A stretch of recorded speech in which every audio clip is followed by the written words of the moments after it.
આજ ફરી એકવાર એક ટૂંકી વાર્તા. લેખક મેહુલ ભટ્ટ. આ પહેલાં પણ આપણે એમની એક વાર્તા વાંચી છે. એ વ્યવસાય સિવિલ એન્જિનિયર છે. સરકારમાં ક્લાસ 2ના અધિકારી તરીકે સ્વૈચ્છિક નિવૃત્તિ લઈ અત્યારે હાઈવે પ્રોજેક્ટ ઉપર પ્રાઇવેટમાં કામ કરી રહ્યા છે. એમને સાહિત્યિક વારસો એમના પિતાશ્રી તરફથી મળેલો. તે પછી CN વિદ્યાલયમાં સ્નેહરશ્મિ, માધવ રામાનુજ, યોસેફ મેકવાન બધાને સાંભળતા સાંભળતા એનો સાહિત્યનો વારસો એકદમ એમાં એને રસ જાગવા લઈ ગયો. એ 1988માં સિવિલ એન્જિનિયર થયા અને ત્યાર પછી MBA પણ થયા. એમની અછંદાસ કવિતા અને લેખ લખવામાં એની ખૂબ સારી પકડ છે. એ વાર્તા બહુ ઓછી લખે છે, પણ જ્યારે લખે છે ત્યારે સરસ મજાની વાર્તા લખે છે અને ગુજરાતી ભાષાનું ખૂબ સરસ કામ કરે છે. તો એમના ઋણ સ્વીકાર અને એમની શુભેચ્છા સાથે આપણે આજે એમની એક વાર્તા, ટૂંકી વાર્તા, સાદર. ના પાડી છે. એ ધબ દઈને આવીને હિંચકે બેસી ગયો. આ માથા ઉપર પસીનો હતો. સહેજ શ્વાસ તેજ ચાલી રહ્યો હતો. એને આમ આંગણામાં સૂતેલા કૂતરાને કારણ વગર હેડ હેડ એમ કહ્યું. સહેજ આમ પીઠ ટેકવી, આંખ બંધ કરી અને થોડી વાર માટે બેસી ગયો. એની આંખ સામે એનું જીવન આમ ચલચિત્રની માફક ચાલવા રહી ગયું. આ જ ઓસરી હતી, આ જ હિંચકો હતો. બાપા નિત્યની જેમ બેઠા હતા. આમ છાપામાં ઘઉં ચણાના ભાવ વાંચી રહ્યા હતા. એટલે એમના રસના વિષયો સીમિત હતા. લોકો કહેતા કે આમ જબરા પ્રભાવશાળી,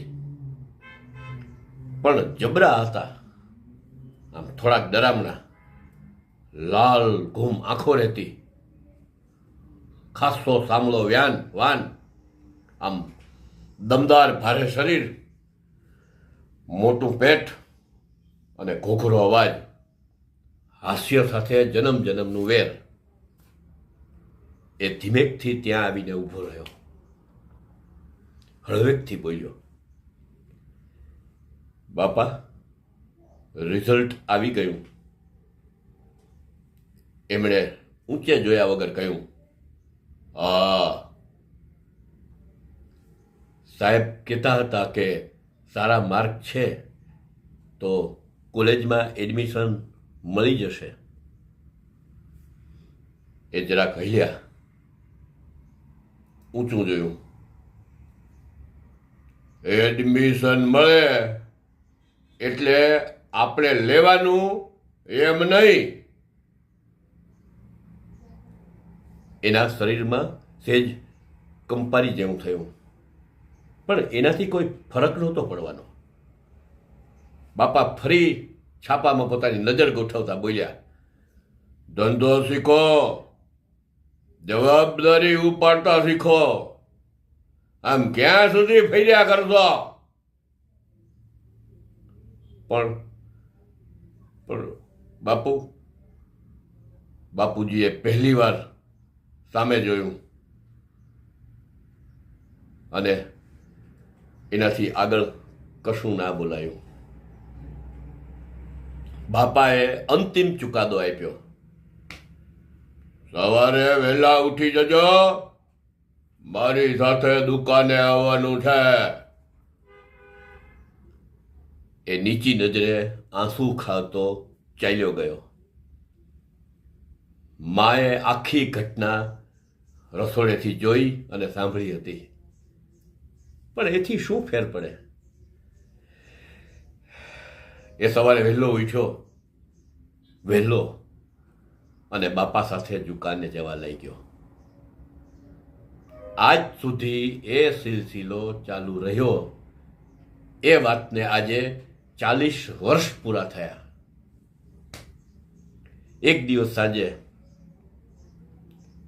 એ નીચી મુંડી રાખીને જમતો હતો.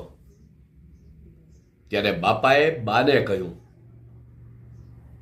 રસિકભાઈની કેસર એના કાન ચીમક્યા. કેસરને જાણતો હતો. એ 5મી ધોરણ સુધી જ ભણીને પછી ઉઠી ગયેલી અને દેખાવે બાપા જેવી જ કાળી અને બોલવે ચાલવે તોથડી.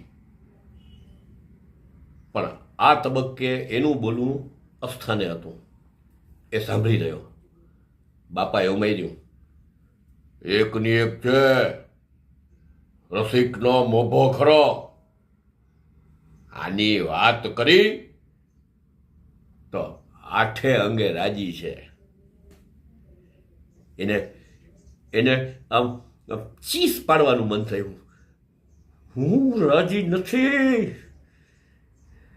એને ઊંચે જોયું, પણ માં તેની સામે તાકી રહી હતી, પેલી દયામણી નજરે. એ ના બોલ્યો કશું. બાપાએ હાથ ધોતા ધોતા ફરમાન બહાર પાડ્યું, આવતી પૂનમે ગોળ ધાણા ખાઈ લઈએ મેં. અને અંદરના ઓરડે ચાલ્યા ગયા. એને કેવું હતું, એને રોમથી કહેવું હતું, ના. પણ ના કહેવાયું. કેસર ઘરમાં આવી ગઈ અને આજે એ વાતને 30 વર્ષ થઈ ગયા.